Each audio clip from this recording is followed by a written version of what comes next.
سب چاہتے تھے حضور پھر سے آ جائیں. اللہ اکبر. حضرت بلال نے جیسے ہی کہا اشہد ان محمد رسول اللہ، اور اس جگہ پر اس مسئلے پر نظر پڑی جہاں حضور آرام فرماتے تھے، بیٹھتے تھے. جانتے ہو آپ جیسے ہی نہیں پایا نا تو آپ بے ہوش ہو کر زمین پر گر گئے. لوگوں نے پانی مارا، کیا کیفیت ہوئی ہوگی اس وقت. صحابہ کرام کا دل کتنا پاش پاش ہوا ہوگا. جیسے پھر مارا پانی، پھر حضور کو یاد کیا میرے آقا کہاں ہے، میرے آقا کہاں ہے. اشہد ان محمد رسول اللہ. لیکن جب نہیں پاتے ہیں پھر اپنا سامان اٹھاتے ہیں اور ان کے شام چلے جاتے ہیں. وہ بلال جب آخری وقت آتا ہے نا تو اپنی زوجہ سے کہتے ہیں میرے شریک حیات میرے لیے نئے جوڑے کا انتظام کرو نا، میرے لیے نئے جوڑے کا انتظام کرو. تو بیوی کہتی ہے آپ تو حضور کے جانے کے بعد آپ نے کبھی نیا جوڑا نہیں مانگا، اب جب آخری وقت آپ کہا رہے ہیں تو نیا جوڑا آپ نے کہا. ہاں. کہا کیوں؟ کہا کہ اس لیے کہ جب میں مروں گا نا تو قبر میں مصطفیٰ جان رحمت تشریف لانے والے ہیں، تو میں پرانے کپڑے میں اپنے آقا سے نہیں ملوں گا. تو اس لیے اللہ کہتا ہے وجہ تخلیق سمجھو، اے ایمان والو اللہ سے ڈرو. وَلْتَنْظُرْ نَفْسٌ مَا قَدَّمَتْ لِغَدٍ، اور ہر جان یہ دیکھے اس نے کل کے لیے کیا بھیجا ہے، کیا تیاری ہے آپ کے پاس. اس دنیا کے اندر جب اس کی لذتوں کو ہم پاتے ہیں تو اس دنیا سے پھر اب مرنا نہیں چاہتے، لیکن مرنا ضرور ہے. تم کہاں جاؤ گے بھاگ کر؟ جاؤ. قرآن کہتا ہے یا معشر الجن والانس ان استطعتم ان تنفذوا من اقطار السماوات والارض فانفذوا لا تنفذون الا بسلطان فبأي آلاء ربكما تكذبان. یہ قرآن کہہ رہے، سورہ رحمان کہہ رہے اے گروہ جنات اور اے گروہ انسان، صرف کھا کر کے زندگی گزارنے والوں سنو قرآن پڑھ رہا ہو.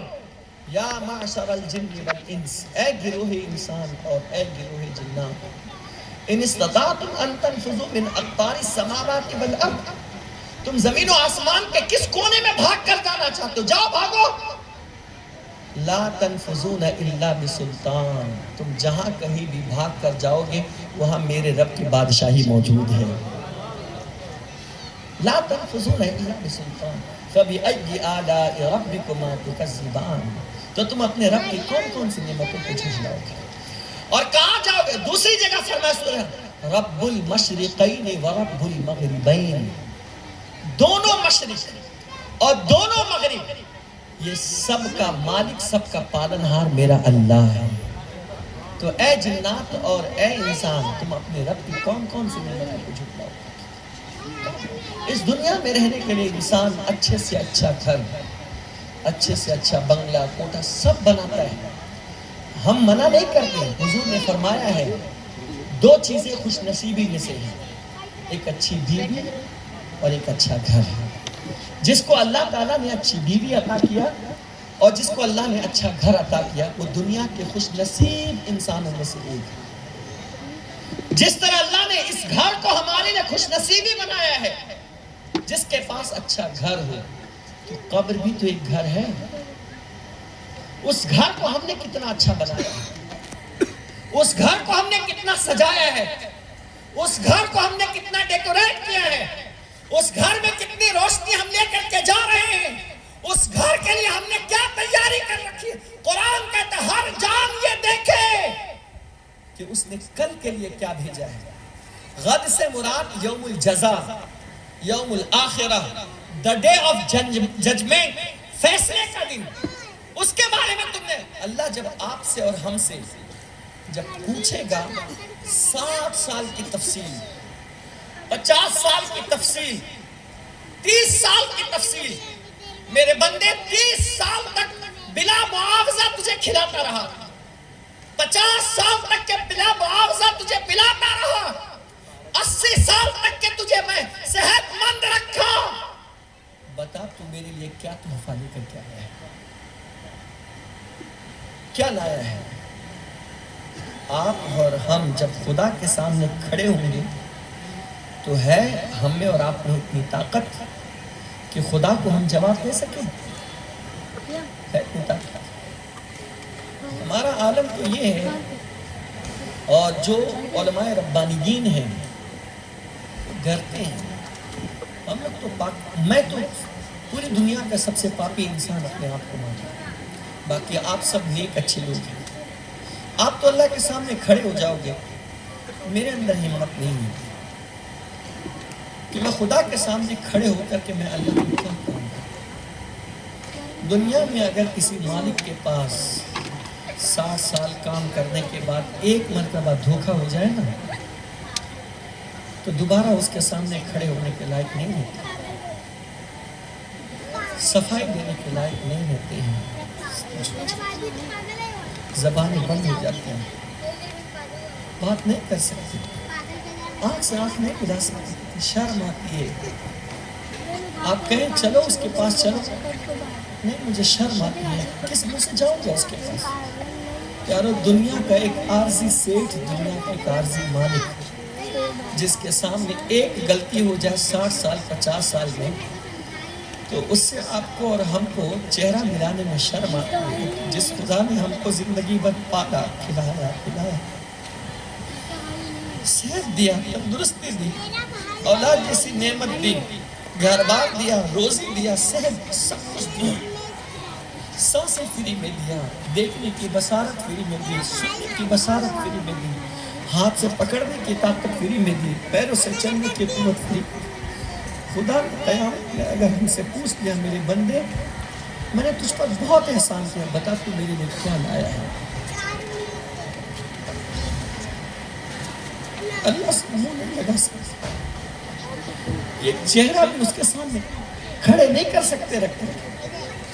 اگر خدا نے ہماری اس گناہوں کی نحوست کو دیکھ کر کہہ رہے اسے میرے سامنے سے ہٹا دو. یہ کہتا تھا عالم ہے، یہ کہتا تھا فلاں ہے، یہ فلاں ہے، اس کے نام کے سامنے ہزاروں القابات ہیں.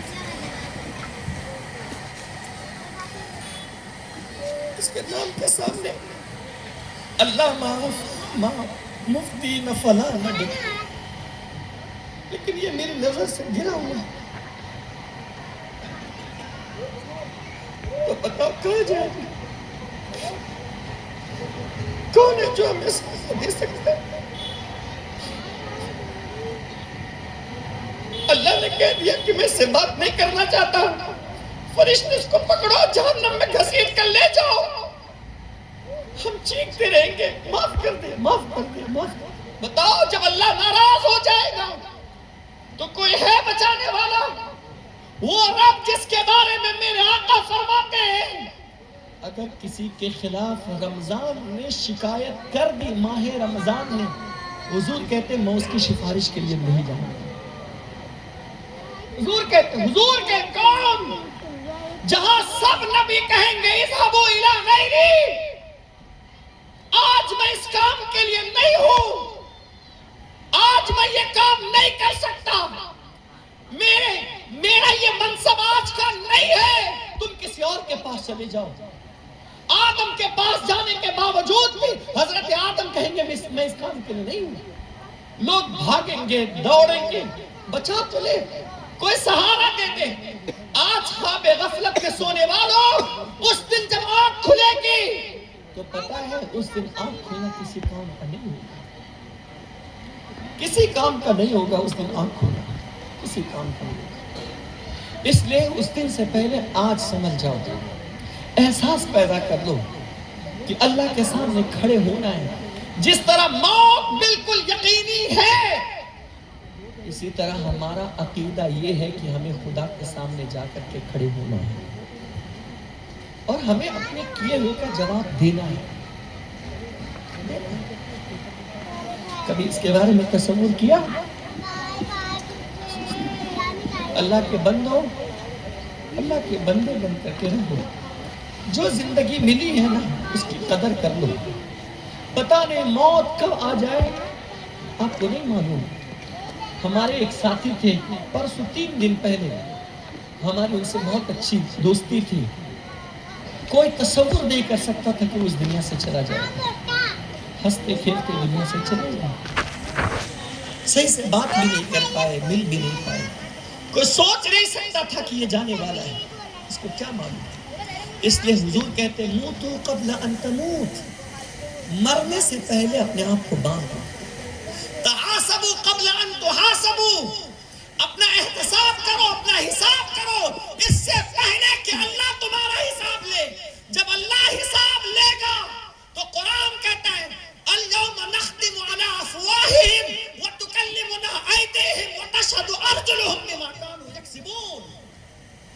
جب اللہ حساب لے گا تو خدا کی بارگاہ میں تم جھوٹ بھی نہیں بول سکتے، اور جھوٹ بولنے کی کوشش کرو گے تو اس منہ پر اللہ مہر لگا دے گا، مہر لگا دے گا، اور یہ ہاتھ تمہارے ہی خلاف گواہی دے گا، یہ پیر جس سے تم نے اور ہم نے گناہ کیا تھا نا یہ ہمارے خلاف گواہی دے گا، یہ آنکھیں تمہارے اور ہمارے خلاف گواہی۔ بتاؤ آپ کا رہا کیا؟ کچھ رہا؟ لیکن پھر بھی خدا کی بارگاہ میں جانے کے بارے میں سوچتے ہیں، جانا تو برحق ہے، موت تو آنی ہے۔ بڑے بڑے سورما ہزار سال رہ گئے، ان کو بھی یقین تھا کہ ہمیں جانا ہے، تو آپ کس کھیت کی ہوئی اس کی تیاری کر۔ قرآن نے کہا یا ایھا الذین آمنوا اتقوا اللہ، اے ایمان والو اللہ سے ڈرو، وَلْتَنْظُرْ نَفْسٌ مَا قَدَّمَتْ لِغَدٍ، ہر جان یہ دیکھے کہ اس نے کل کی کیا تیاری کر رکھی ہے۔ آپ دنیا میں جس دنیا میں آپ کا رہنا یقینی نہیں ہے کہ آپ کب چل بسے، کب چل بسے، کوئی یقینی نہیں ہے۔ بلکہ آپ کو بتاؤں، میں نے دوسری جگہ پہ تقریر میں بات کہی تھی، ابھی ایک ہفتے پہلے ایک دبئی کا آدمی آیا تھا، مجھ سے ملاقات کی اور کہا کہ حضرت میں آپ کو دبئی بلانا چاہتا ہوں۔ میں نے کہا بہت اچھی بات ہے، لیکن پھر اس کے بعد جب بیٹھا اور بات چیت ہونے لگی تو کہتے ہیں حضرت میں ماہم سے 16 سے 17 سال کی عمر میں یہاں سے چلا گیا تھا، اور میں نے اپنا سارا کاروبار میں نے سعودی میں سیٹ اپ کر لیا تھا۔ اللہ نے مجھے 2 بیٹے دیے تھے، جانتے ہیں آپ کیا بتاؤں آپ کو، میری نگاہوں کے سامنے میرا 15 سال کا بیٹا جس کو ایک گاڑی نے ایسا اڑا دیا کہ میری نگاہوں کے سامنے وہ مر گیا، میری نگاہوں کے سامنے مر گیا۔ بس اتنا کہوں گا حضرت میرے بیٹے کے لیے دعا کرنا، اللہ اس کو جنت دے دے، اللہ اس کو جنت دے۔ میں نے کبھی سوچا نہیں تھا کہ میری نگاہ کے سامنے میرا بیٹا مر جائے گا، کبھی نہیں سوچا تھا۔ موت اچانک آتی ہے، کس کے بارے میں کیا لکھی کچھ بھی نہیں پتا ہے، اچانک آئے گی۔ اس سے پہلے کہ موت آئے خدا کی بارگاہ میں جانے کے لیے تیاری کر لو۔ جس گھر میں رہنا یقینی نہیں ہے اس میں اچھے پنکھے، اس میں اچھی لائٹنگ، اس میں اچھے ماربل، اس میں اچھے پلنگ، اس میں اچھے گدے، اس میں اچھی ایسیاں، ہر طرح کی سہولت رکھنے کے باوجود آپ کو یہ یقین نہیں ہے کہ میں اس میں کتنے سال رہوں گا۔ لیکن جس قبر میں ہمیں اور آپ کو سونا ہے اس میں یہ یقین ہے، کسی کو 100 سال تو کسی کو 200 سال تو کسی کو 300 سال تو کسی کو 400 سال اس قبر کے اندر سونا ہے، اور اس قبر میں کوئی لائٹ نہیں ہے، اس قبر میں کوئی روشنی نہیں ہے، اس قبر کے اندر کوئی گدا نہیں ہے، اس قبر کے اندر کوئی پلنگ نہیں ہے، بلکہ ہم کو اور آپ کو ایک سادے سے کفن کے اندر لپیٹ کر کے اس قبر میں ہم کو سلا دیا جائے گا، اور اس کے اوپر لکڑیاں ڈالی جائے گی، لکڑیوں پر مٹی ڈالی جائے گی، پھر اس کے اوپر مٹی ڈالی جائے گی۔ اگر تم اس میں چیخو گے اور چلاؤ گے بھی نا تو وہ آواز تمہاری اسی مٹی کے اندر دب کر کے رہ جائے گی، اس آواز کو نہ تمہارا ساتھی سننے والا، نہ تمہارا بھائی سننے والا، نہ تمہارا بیٹا سننے والا۔ اب سے اصل زندگی کی شروعات وہاں سے ہوئی ہے۔ کبھی سوچو تنہائی میں اس جگہ کے بارے میں کچھ تیاری کی ہے؟ اس جگہ کے بارے میں کبھی سوچا ہے؟ اس کی کبھی فکر کی؟ آج کیا کرتے ہیں؟ اگر دین کی طرف بلاؤ، دعوت کی طرف بلاؤ، اجتماعات کی طرف بلاؤ، سنی دعوت اسلامی کے محفلوں کی طرف بلاؤ، نیکی میں خرچہ کرنے کی بات کرو تو کہتے ہیں حضرت ہمارا دھندا اچھا نہیں چل رہا۔ لیکن جب وہی شادیوں کی باتیں آتی ہے، ایک ہفتے پہلے سے ڈی جے بج رہا ہوتا، شادیوں کی باری آتی ہے، یہ مخنثوں کو بلا کر کے نچایا جاتا ہے۔ او نچنیوں، تمہارا حشر بھی نچنیے کے ساتھ کہیں نہ ہو جائے۔ ڈرو جب قبر میں جاؤ گے۔ حضرت مولا علی شیر خدا کرم اللہ تعالی وجہ الکریم کہتے ہیں کہ جب میں قبرستان گیا تھا، اس کو الحادی کاف فی حکم سیاف کے اندر امام نظام عشق و محبت میں لکھا ہوا ہے، اور روحوں کی دنیا ایک کتاب کا نام ہے، اس کے اندر 10 سندوں سے یہ حدیث موجود ہے۔ مولا علی کہتے ہیں جب میں قبرستان گیا اور میں قبر والوں کو سلام کیا، السلام علیکم یا اہل القبور انتم لنا سلف ونحن بالاثر، اے قبر والوں تم پر سلامتی ہو، تم ہم سے پہلے چلے گئے ہو اور ہم تمہارے پیچھے پیچھے آنے والے ہیں۔ اور ایک قول یہ ہے وَإِنَّا إِن شَاءَ اللَّهُ بِكُمْ لاحقون، اور ہم ان قریب تم سے ملنے والے ہیں۔ میرے پیارے آقا علیہ الصلوۃ والسلام کے پیارے دیوانوں، جیسے ہی حضرت علی نے یہ سلام کیا، ایک پرانی قبر سے آواز آتی ہے وعلیک السلام یا امیر المؤمنین، آپ پر بھی سلامتی ہو اے امیر المؤمنین۔ مولا علی شیر خدا نے پوچھا اے قبر والے شخص، تو ذرا بتا تو صحیح قبر کی داستان کیا ہے، قبر کی تاریکی کیسی ہے، قبر کی دہشت کیسی ہے، قبر کے معاملات کیسے ہیں؟ اللہ اکبر۔ اس قبر والے نے کہا ہم سے ہمارا حال کیا پوچھتے ہیں، آپ ذرا میرے گھر کے بارے میں بتائیے، میری فیملی کے بارے میں بتائیے۔ حضرت مولا علی فرماتے ہیں جو تیری بیوی تھی آج کسی اور کے ساتھ نکاح کر لی ہے، جو تیرا بچہ تھا آج کسی اور کے ساتھ زندگی گزار رہا ہے، جو تیرا گھر تھا اس گھر پر آج کسی اور کا قبضہ ہے، جو تیرے پیسے تھے اس پیسے پر کوئی اور راج کر رہا ہے۔ یہاں پر اب دنیا میں تیرا کچھ بھی نہ رہا، دنیا کی کوئی شے تیری نہ رہی، لیکن جس قبر کے اندر تو گیا ہے اس کے احوال کیا ہے، اس کے حالات کیا ہے، اس کی تاریخیاں کیسی ہے، اس قبر کے بارے میں ذرا نشاندہی تو کر۔ وہ قبر والا انسان کہتا ہے حضرت میں آپ کو کیا بتاؤں، میرے جسم کو کیڑوں نے چاٹ چاٹ کر کے پورے جسم کے گوشت کو ختم کر دیا ہے۔ جس چہرے پر میں اللہ اکبر خوشیاں مناتا تھا، جس چہرے کو دیکھ کر میں خوش ہوتا تھا کہ میں اتنا حسین ہوں، میں اتنا جمیل ہوں، قبر کی کیڑوں نے آ کر میرے قبر کو، میرے رخسار کو چاٹنا شروع کر دیا۔ اب میرے سوائے ہڈی کے کچھ بھی نہیں بچا۔ آنکھوں میں ایسا انہوں نے ضربیں ماری ہے کہ آنکھ کا پانی نکل گیا ہے، بھیجا باہر آ گیا ہے، بال جھڑ گئے ہیں، اب بے بس ہو کر کے ہیں، ہمارے پاس کچھ بھی نہیں ہے، بس وہی نیکیاں، وہی اچھائیاں جو ہم نے دنیا میں کر رکھی تھی وہی اب قبر میں کام آ رہی ہے۔ آپ ذرا سوچئے تو صحیح، انسان اس قبر کے بارے میں کچھ نہیں سوچتا، چند لمحوں کی لذت کے لیے ایک شادی کی خاطر اللہ اکبر لاکھوں روپے اڑا دیتا ہے اور کہتا ہے ایک ہی بار شادی ہوتی ہے۔ تو سن لے، ایک بار جس طرح شادی ہوتی ہے اسی طرح ایک بار تجھے مرنا ہوگا، جس طرح ایک بار تو عیاشی کر رہا ہے ایسے ہی قبر میں ایک بار تجھے جانا ہوگا، اور پھر تجھے پتا چلے گا اس کی وحشت کیا ہے۔ برائیوں میں پیسے خرچ کرنے والوں، نچنیوں کے اوپر پیسے اڑانے والوں، شراب نوشی کرنے والوں اور غیروں کے ساتھ اپنے ناجائز تعلقات قائم کرنے والوں اور لڑکیوں کو نچا نچا کر کے ان پر پیسے اڑانے والوں، ڈیجے ہفتے ہفتے بجا کر کے لوگوں کو رلانے اور ستانے والوں، جب تم مرو گے تو تمہارا حشر کیا ہوگا وہ تم ہی جانو گے کہ تمہاری کیا کیفیت ہوگی۔ پھر نہ کہنا کہ کوئی بتانے والا نہیں آیا تھا، پھر نہ کہنا کہ کوئی سمجھانے والا نہیں آیا تھا، پھر نہ کہنا کہ کوئی نصیحت کرنے والا نہ آیا تھا۔